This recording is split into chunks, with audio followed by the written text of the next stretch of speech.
PNB scam co-accused Mehul Choksi arrested. Belgium confirms that it's working on India's extradition request regarding Mehul Choksi. As Trump's tariffs kick in on 2nd of May, we decode, is there an opportunity for India to make the most of a possible manufacturing boost? Ousted Prime Minister of Bangladesh Sheikh Hasina vows to return to her country. Hasina accuses Mohammad Yunus of erasing Bangladesh's history. Ahead of Victory Day celebrations on 9th of May, will Xi Jinping, Kim Jong-un and Vladimir Putin come together on Red Square? And why is there an exodus of millionaires from the UK? Ultra-rich leave London as the country now drops out of the top 5 wealthiest countries list.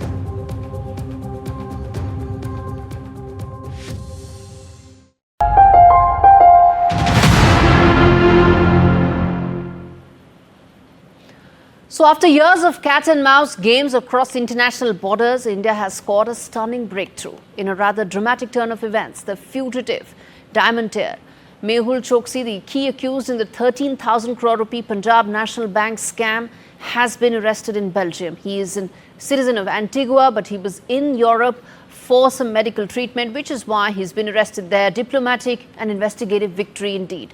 Despite a crippling setback when Interpol deleted his red notice in 2023, but India didn't give up. The CBI and the Enforcement Directorate pressed forward open-ended arrest warrants, relentless tracking and dogged diplomacy. Choksi sought refuge in Belgium under the guise of medical treatment. Indian agencies watched and waited. When whispers emerged of a possible escape to Switzerland, India struck, and it struck fast. Arrested on 12th of April, Choksi now sits in a Belgian prison as extradition proceedings gear up, facing charges of orchestrating one of India's biggest banking frauds. Mehul Choksi, along with his nephew Nirav Modi, is accused of siphoning funds using fake guarantees and insider collusion at PNB's Brady House branch. The long arm of Indian justice just got longer and it's not letting go. And it seems that this is just the beginning of Mehul Choksi's return to face the law. So what's the latest there, and what really are the charges that Mehul Choksi is facing, and what's this scam all about? My colleague Vishal Vivek decodes that for you.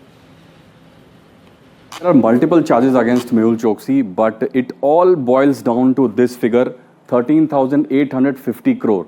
That is what the authorities have alleged, and the PNB, the Punjab National Bank, has alleged that is the amount through this individual, in association with other perpetrators, he defrauded the organization of this huge amount that equates to about $2 billion in US currency. So what are the agencies doing about this? So far there are two agencies, two of the topmost agencies, CBI and ED, who have wanted Choksi for a while now, ever since he escaped India, and they have been pursuing this case for a while, and there's some lead in the case now. But for now, we can say that for years that they tried, they finally have some results to show, but it's still to be seen whether that materializes in the form of extradition or not. Moving on. So what are the charges exactly? So they amount to corruption and money laundering, to be precise, and there are some other charges that we earlier spoke about, and that this pertains to Punjab National Bank, which is the second largest bank in India, second largest public sector bank in India. So this was a huge case when it happened. It was reported first by Punjab National Bank itself, which flagged the case, and as soon as this case was flagged, Mehul Choksi fled the country, and Nirav Modi also fled the country. Both are related to one another, so that will also have to be seen by the authorities how they handle the case, in the sense that Nirav Modi is in the custody of UK authorities. Okay, now you know what are the charges against him, but what's the latest there? Pablo Guterres joins me live from Brussels to talk about the process that is at stake here and what could be the next steps to watch out for. Pablo, help us decode as to what lies next in terms of the process here for Mehul Choksi. Well, we know right now Mr. Choksi is sitting in an Antwerp jail. This since Saturday when he was detained by Belgian authorities. He had led the Indian government and Indian authorities on a wild cat and mouse game across the world, from the Caribbean all the way to the heart of Europe. And for this notorious diamond trader, he was hiding in plain sight in the diamond capital of the world, Antwerp. We know that Indian authorities had alerted Belgian authorities about his whereabouts, and he had filed, according to reports, a number of documents to obtain his residency here in Belgium that appeared to be fraudulent.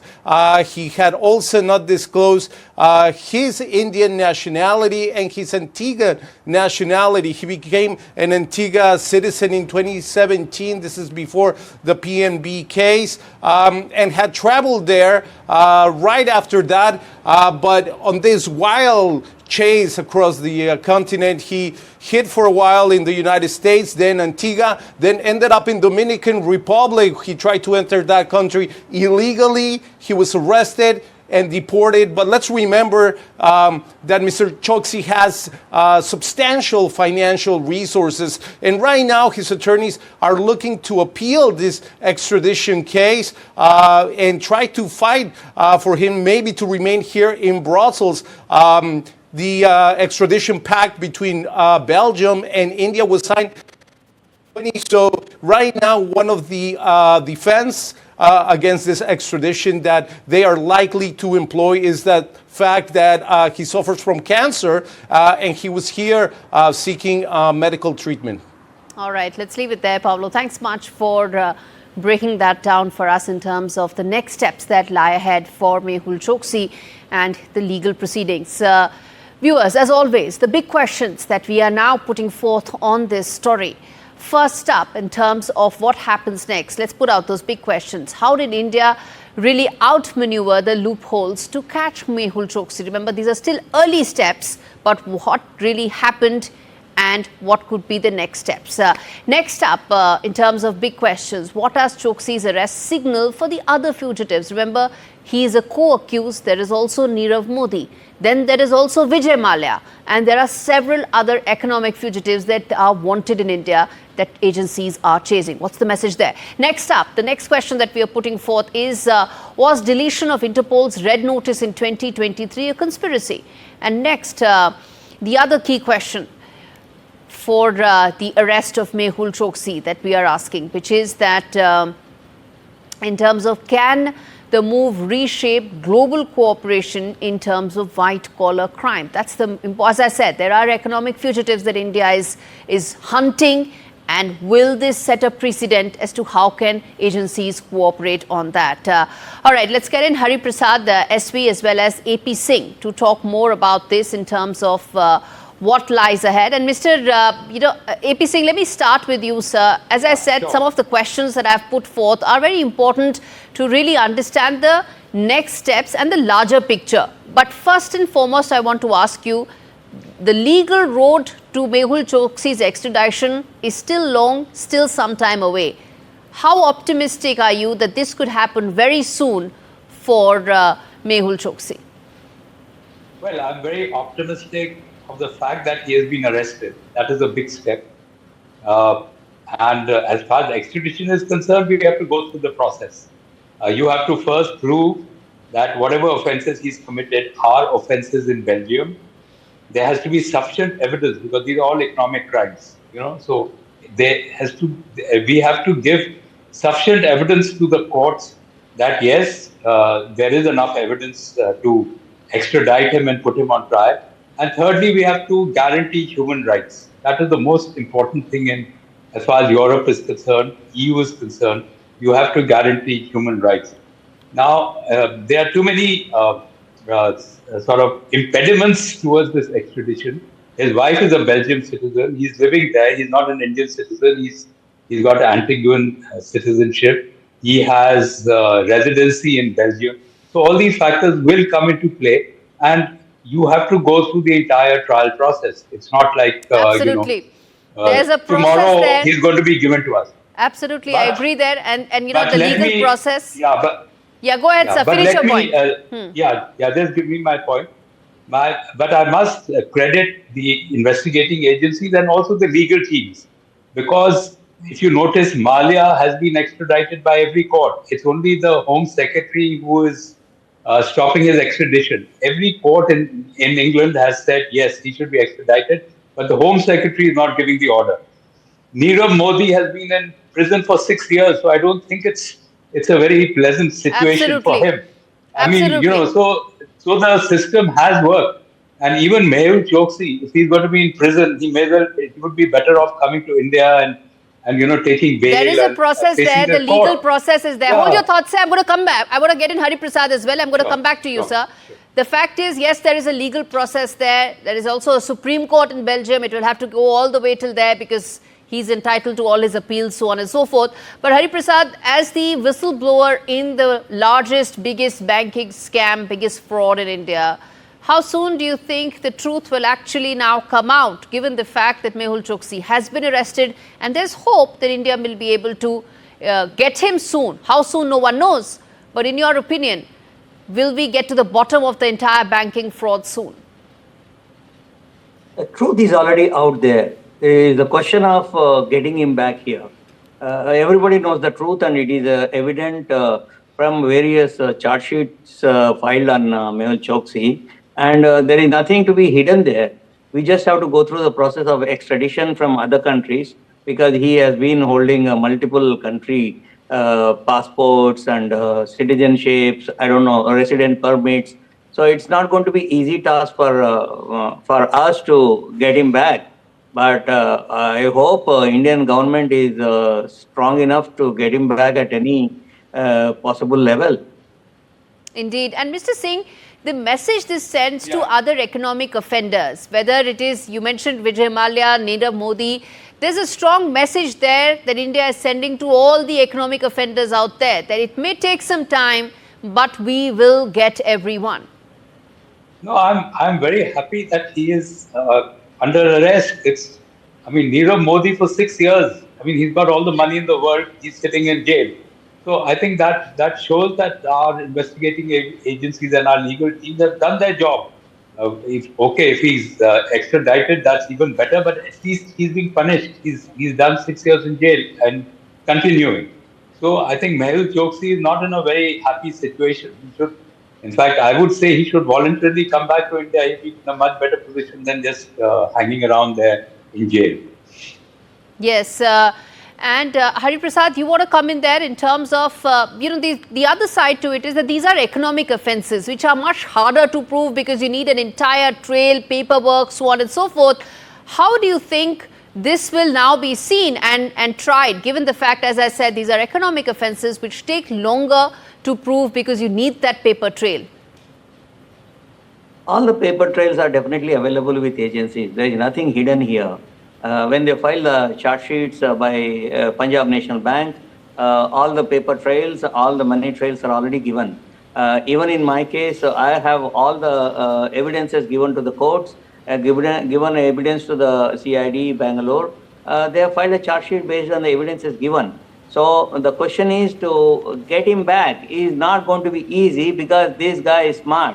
He has a fat wallet. He can buy the best of lawyers all over the world, and he can prolong it as long as he can.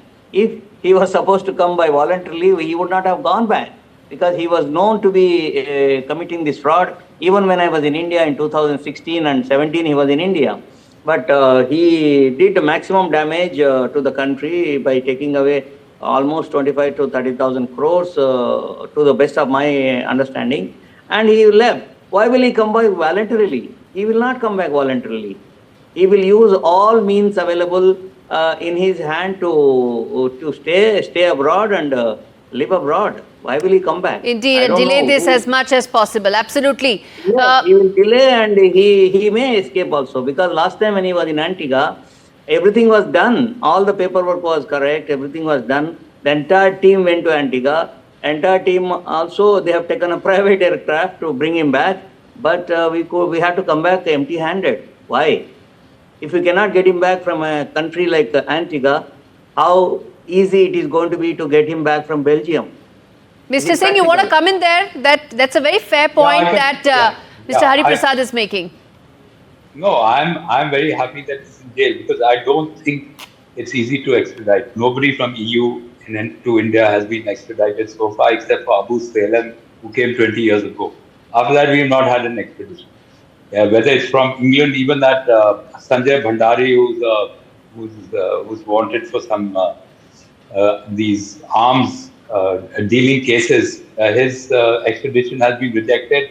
Malia was extradited, all in court. Then finally, in the end, I don't know what happened. The Home Secretary stopped it. Nirav Modi is a good example. He's in jail for 6 years. That's punishment enough. He's there. And I hope Choksi stays in jail because getting a person from EU and human rights is a very important issue there. And finally, after everything is exhausted, you can still go to the European Court of Human Rights. That is also an option, the last option, where you say that in India, the prison conditions are bad, I'll be tortured. There are impediments, but there is hope because the first step has been achieved. Indeed. Yeah, I mean, main thing is he's in custody. I think that's absolutely. The main thing is he's in custody. I'm going to leave it there, gentlemen. Thank you so much for joining me on India Global today. Welcome. Well, viewers, bottom line really is that Mehul Choksi's arrest in Belgium isn't just a win. It's also a warning shot. After years of playing cat and mouse, the net has finally tightened. Despite the red notice setback, Indian agencies stayed the course, proving that no fugitive can outrun the long arm of Indian justice forever. And in fact, this is more than just a breakthrough. It's the beginning of the end for Indian perpetrators hiding behind foreign borders. The message is clear: you can run, but you can't find. You cannot hide forever. And that's a message for Vijay Mallya and Nirav Modi. And on that note, viewers, we're slipping into a very short break. We're coming with lots more on the other side. Stay with us.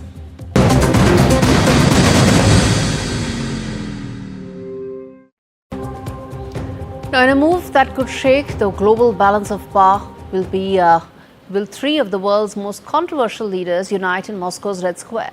On the 9th of May, as Russia marks the 80th anniversary of the World War II triumph, that will be awaited. But this year, the spectacle may come with a twist. A first ever public appearance by Vladimir Putin, Xi Jinping and North Korean dictator Kim Jong-un together. It could be a chilling symbol of solidarity, defying US pressure, deepening military alliances, all of it coming together. Kim, who's emboldened by arms deals and rumored troop deployments to Ukraine, could step onto the world stage beside China's powerful president and Russia's wartime leader. Yet shadows loom. China is cautious. North Korea's loyalty tilts towards Moscow. And behind the scenes, well, there's tension, diplomacy and a race for influence. Will Kim arrive? Will Xi stand beside him? Or will diplomacy collapse under the weight of symbolism? 9th of May could mark more than a victory anniversary. It could herald a possible new world order. Let's get in Brahma Chilani to talk more on this. Mr. Chilani, thanks so much for speaking to me on India Global. Let me start by asking you, what do you think? These optics, these messaging could be extremely significant if they do materialize. First, it's important to remember that North Korea used to be China's closest ally. But today, at best, we can describe North Korea as China's estranged ally. North Korea, in fact, has pivoted to Russia. And this pivot to Russia has caused a lot of bitterness in Beijing. Moreover, Kim Jong-un has made no secret of his dislike of Xi Jinping. In fact, the dislike is mutual. So for Xi Jinping, Kim Jong-un, and Putin to be on the same platform at the Victory Day on May 9 would be very unusual for two additional reasons. One, that Kim Jong-un has never attended a multilateral summit. And two, that Kim is scheduled to be in Moscow later this year, not in May, but beyond May. So for him to prepone his visit to Moscow would also be unusual. In fact, Prime Minister Modi has been invited to the Yes. Victory Day celebrations in Moscow. In fact, a dozen leaders are going to be attending Yes. the Victory Day celebrations in Moscow. So there is, I think, in my view, there's a greater likelihood of Xi Jinping, Narendra Modi, and Vladimir Putin being together at the Victory Day celebrations than Kim Jong-un Okay. also joining. With that, Mr. Chilani, then what do you think is the larger point that Vladimir Putin is making, especially to Donald Trump, coming at a time when those discussions have been on again, off again between the two leaders? Putin is trying to increase his negotiating leverage. Moscow's increasingly close ties with North Korea are also a source of leverage for Moscow vis-a-vis Washington. So these developments, including closer ties with North Korea, Putin is seeking to leverage those ties in his talks with Trump. In fact, Trump today wants an end to the Ukraine war, largely because U.S. goals in Ukraine war have failed. They have failed, and moreover, China has risen clearly as a major threat to the U.S. So Trump wants to end that war in Ukraine so that the U.S. can pivot to the Indo-Pacific and concentrate on containing China.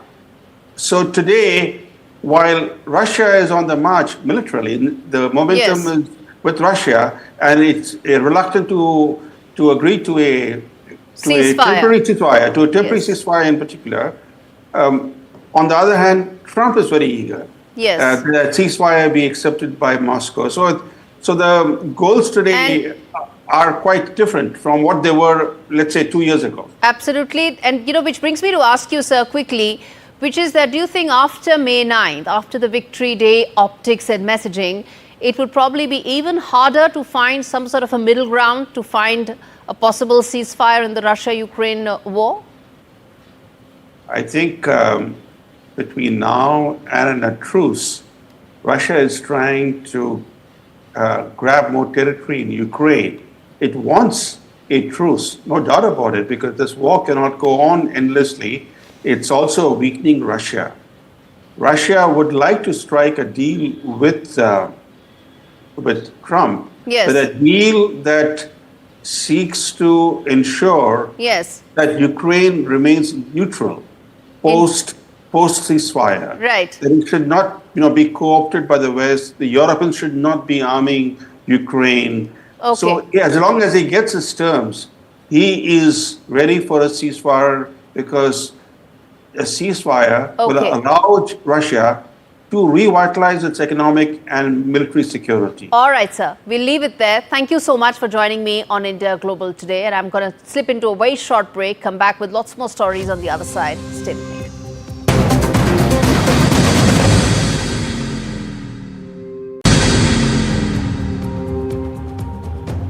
After a week of on again, off again Trump's tariffs, which has now, the dust has settled in on the additional levies that will be applicable to all countries. On India Global, we decode how will this impact the Indian economy. With exemptions for smartphones and electronics in play, the key question I ask is, will this now provide the much needed impetus and boost to India's manufacturing aspirations? For long, India has been wanting that 25% of its GDP should come from manufacturing, which has been stuck at about 15-16 odd percent. Will Donald Trump's tariffs provide us that impetus? I'm going to ask those big questions as always on India Global. First up, will India be the big gainer of the tariffs that have been imposed on China? Remember, there's been a relaxation on everybody. The 90-day pause is applicable for all countries barring China. Next up, the next key question: what reforms are really needed for India to make the most of this opportunity where there are huge tariffs on China and not so much on India?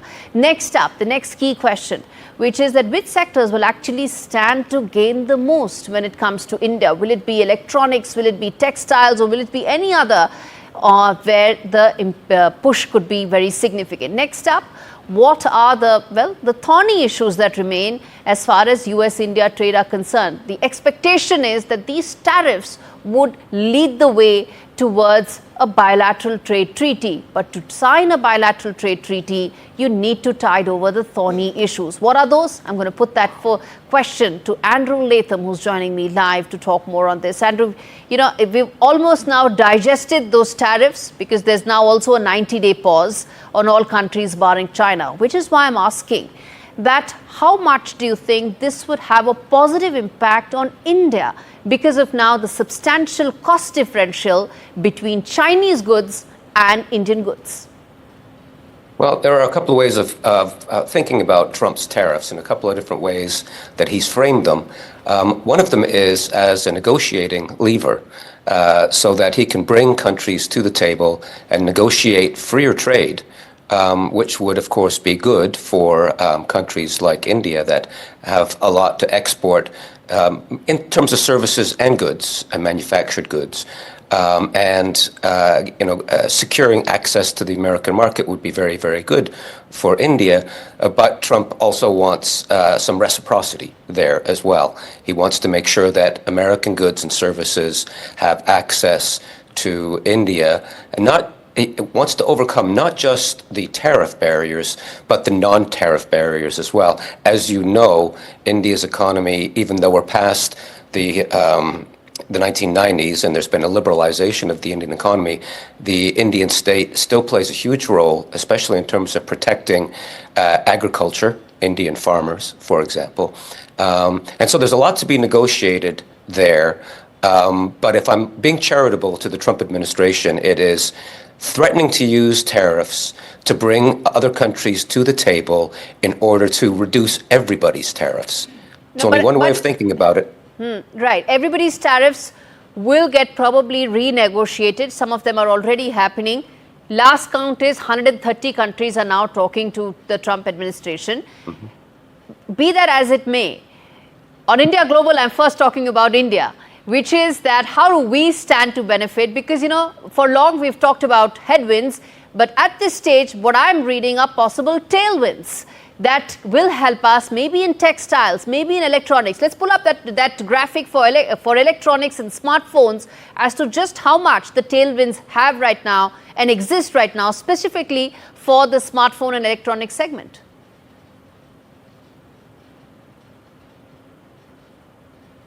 Andrew? Well, again, I think there's simply India has comparative advantage with respect to certain kinds of manufactured goods. Some of them are at the low end of the value-added scale, T-shirts and textiles and things like that. Some of them are at the higher end. And to the extent that the Trump administration can, first of all, eliminate its own tariffs on India, but then encourage India to reform its internal marketplace in certain ways, it could be a win-win situation. There could be a lot more bilateral trade between India and the U.S., which could benefit both Indian and American consumers. The devil, though, always is in the details. What kind of deal will be done? And in terms of India, what kind of internal political impediments are there to liberalizing the internal marketplace in India? Because, as you know, there are a lot of political constituencies in every country, but we're talking about India today, that would rather keep foreign goods out and foreign services out. And so, we're back to a situation in which if this leverage that the Trump administration is bringing to bear can, first of all, reduce Indian tariffs, but also help India liberalize its internal marketplace. Again, I think that would be very good for Indian consumers, but it remains to be seen. All right, very quickly, we're playing some of those graphics for smartphones and electronics in general. But the other thing I want to ask you is about the low end in the value chain, which is textiles. Where do you see that having an impact? Well, it depends on what the deal is. India competes with some Southeast Asian countries with respect to textiles and things like that, also with China. So it depends on the details of whatever deal can be struck. But potentially, nobody in the U.S. makes these kinds of goods. I mean, that's just not where the American economy is, and it's not where it's ever going to be. The only real question, live question, is where is the United States going to access these goods? Where is it going to import them from? Is it going to be Cambodia or Vietnam or China or Taiwan or India? And I think there's a very good case to be made that it will be India.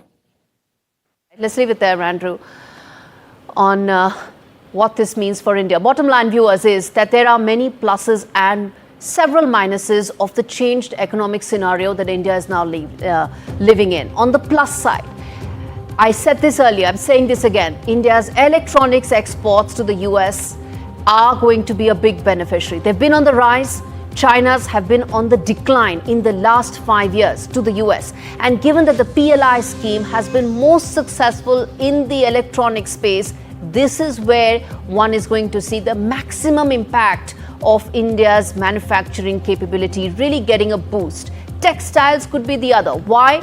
Because US is the largest importer of textiles, and the tariff differential now, as things stand, between India, not just China, but also Vietnam and Thailand, is significant, which means that on one end we can take care of the higher value chain, which is your smartphones, electronics, and on the other end you can take care of the lower end of the value chain, which is textiles. The big test, of course, will come in the agri sector, where at some point of time a give and take will have to be seen, because that, in my opinion, could be a thorny issue that Indian policymakers will have to find an answer to for the Trump administration to be able to solve and sign that trade agreement. Well, as things stand, viewers, as far as the Trump tariffs are concerned, this isn't the last we have heard of it. This will be not the last. But as we discuss this, there's also been another development in Washington. It turns out one of the loudest voices behind Trump's trade war with China may have been, well, not real. At least that's what it looks like. A fake expert may have had real influence in Washington. This report tells you exactly what the story is.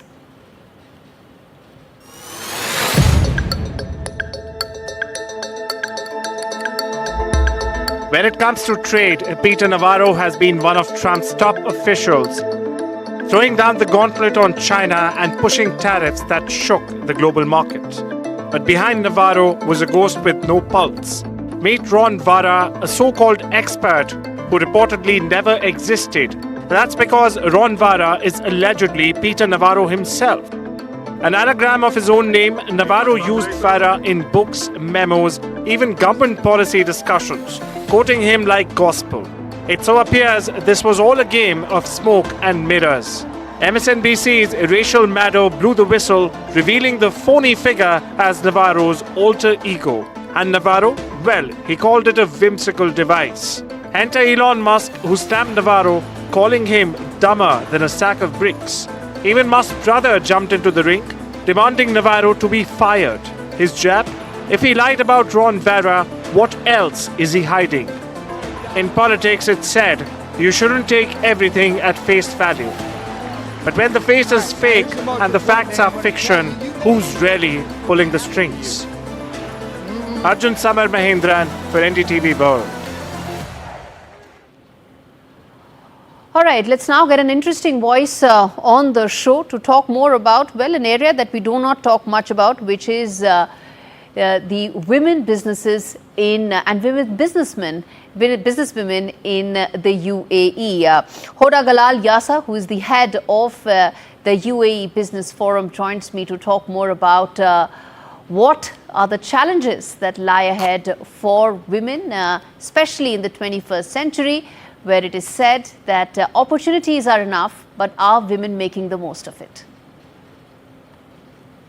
Yes, it's belonging to women, because we saw these days and we see every day that women became much more empowered and supported by the community. The way of thinking about women became totally different. The women now, they are big investors, they are industrial women, they are working in many fields which was before just for men. But nowadays it changed completely, and women take their position which they needed, and they deserve it. Now we see big investors in by example, in big factories, in petrochemicals, in culture, in agriculture, agriculture, tourism, big project with billions. And this became women now develop their skills, develop themselves in many fields. It wasn't like before. Before women was just working in small and very small enterprise. Then they develop their skills and they start to really develop also their income and their family business especially. As the president of the Arab Women Investors Union, I must ask you this in terms of possibilities of greater cooperation between Arab and India, especially from women point of view. I think it will develop a lot. I am just back from Bombay since 1 month ago, approximately. It was really amazing. It was a big event concerning BRICS Alliance, where now I'm representing Egypt in the BRICS Alliance. It was in Bombay, and we met with a lot of big businesswomen and small and medium enterpriser women.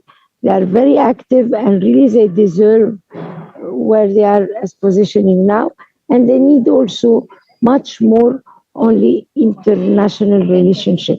And through the Arab Women Investors Union, I think we will make a big collaboration with them, and a lot of these businesswomen from India, where they signed to come on the 19th of October to Egypt for attending the conference, the 28th conference for Arab, African, and international cooperation in investment. It will be in Egypt, in Cairo, and they will be part, and they will be one of the main keynote speakers in front of all the world, because we have Right. first ladies are attending this conference every year. This year will be the 28th edition. We have before we received First Lady of Congo, First Lady of South Africa, of Central Africa, Nigeria, Okay. Uganda, First Lady of Serbia from Europe, 3 years contensively, a lot of big businesswomen and also businessmen and big responsible from all over concerning investment. All right, let's leave it there. Thanks much for speaking to me on an area I hope I'm able to touch upon more going forward. On that note, viewers, a quick break. We will come back with more on the other side. Stay with me.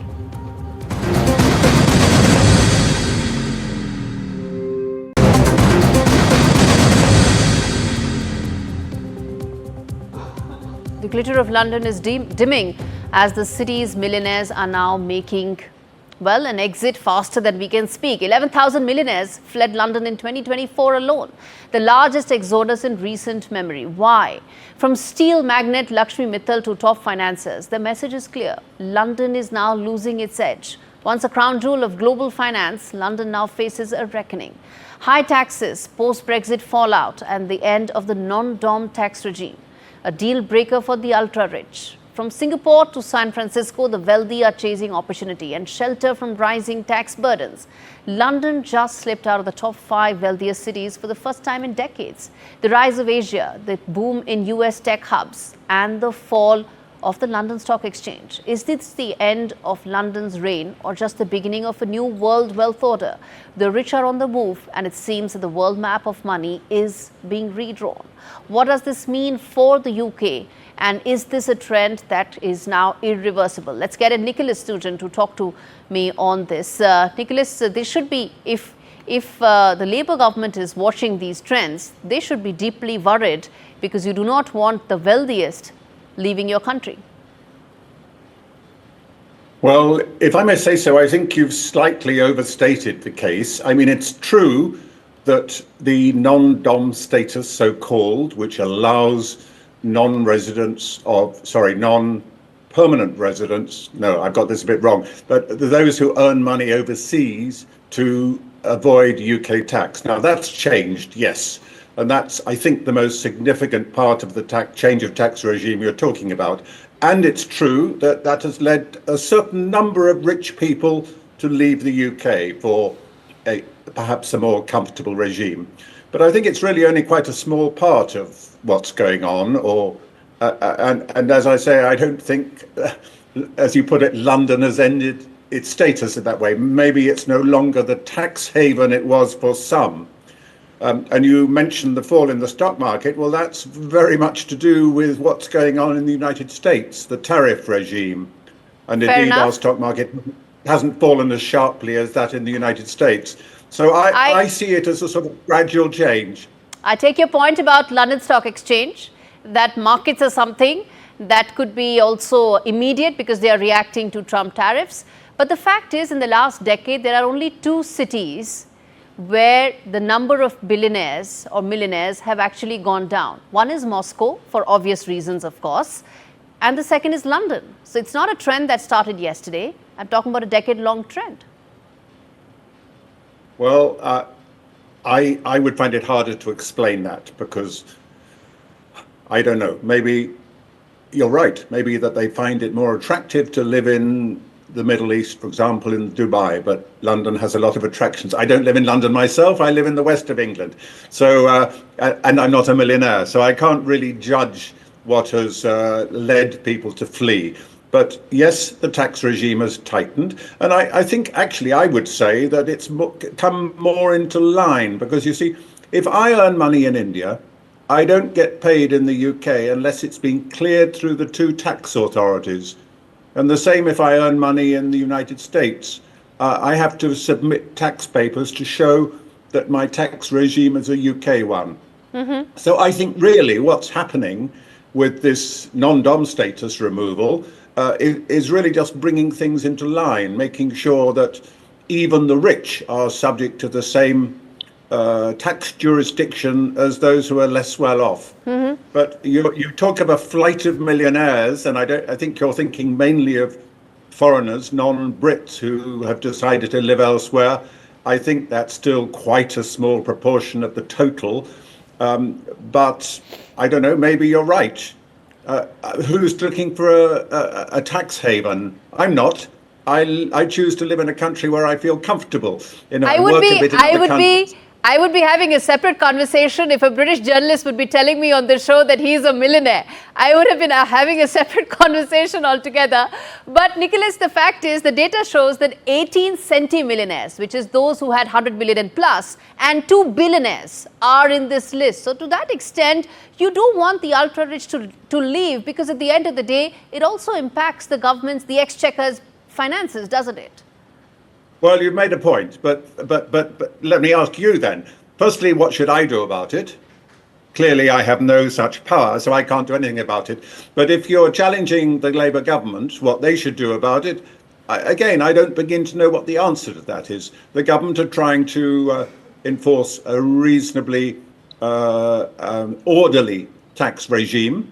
And I think a lot of people would argue that the removal of the non-dom status was justified.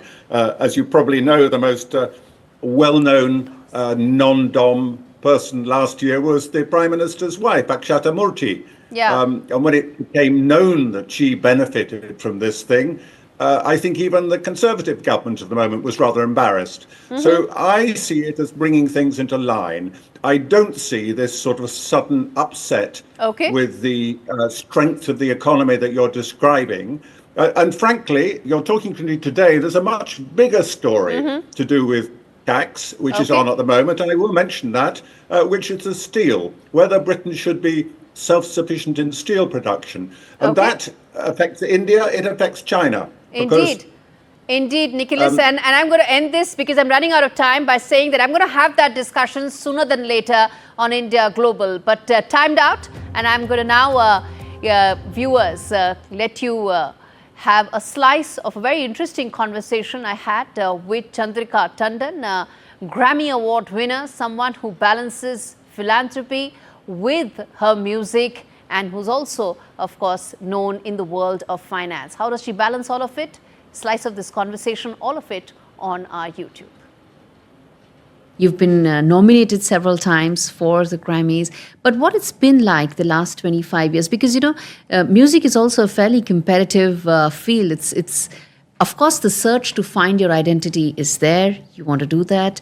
You want to probably isolate yourself from the noise. But at the end of the day, the arts as a field is also a very competitive space, isn't it? I didn't go into music to become an artist. I'd never imagined I'd make an album. It wasn't why I went into music. I went to music to sing. You know what I would do when I started singing? I became a music beggar. I heard for the very first time, I heard Pandit Jasraj sing. And I heard him, I was sitting in the first row because I was a patron of this arts organization. I didn't know who he was. I'd never heard Hindustani music. I'd been in Brazilian, Carnatic, all of that, but never much with Hindustani. I sat in the first row, and then he started singing. And then for the next 4 hours or 3 hours that he sang, I must have cried through the entire concert of his because it was so beautiful, so magical. And in my mind, I said to myself, I want to learn from him. And, like this, but of course, most of these people take students when you're They're 5 young and yeah. they live with them and they travel with them and do all of this. But the universe has a way of working. And I've got to tell you a very wonderful story about Pandit Jasraj, who I wanted to learn from, but I didn't know him. And I went to a concert of his after that again. Somebody calls me up. This is a week or two after I'd had this incredible experience, and I'm telling God or the divine, I want to learn music this way. I want to experience music where this combination of bhakti and notes come together. This is what's going through my head. I'm praying. I don't know quite how I'm doing it. A friend of mine randomly calls me up and he says, 2 weeks later, and he says, and this is so bizarre, the coincidence, that I can't call it a coincidence, I call it universal synchronicity. He says, I'm a single guy, and I'm going to have Pandit Jasraj to my house for dinner tomorrow. But they have just called me up and given me a list of dietary requirements for him, which I cannot meet because I'm a single guy. I was going to order Chinese food, but he doesn't eat onions, he doesn't eat garlic, he doesn't eat anything. I don't know what to do. Do you think we can move the dinner to your house? And, because you've got cooks and stuff, so maybe you can do it. I said, of course, this is the guy I've been dying to meet. Yeah. So this is how I met Pandit Jasraj, and then I begged him to teach me. And I met all these teachers. So for me, this journey of finding music was never about performing. And when Pandit Jasraj gave me his senior most disciple to teach me, Pandit Girish Vazalwar, who passed away, I would sing for 10 hours a day.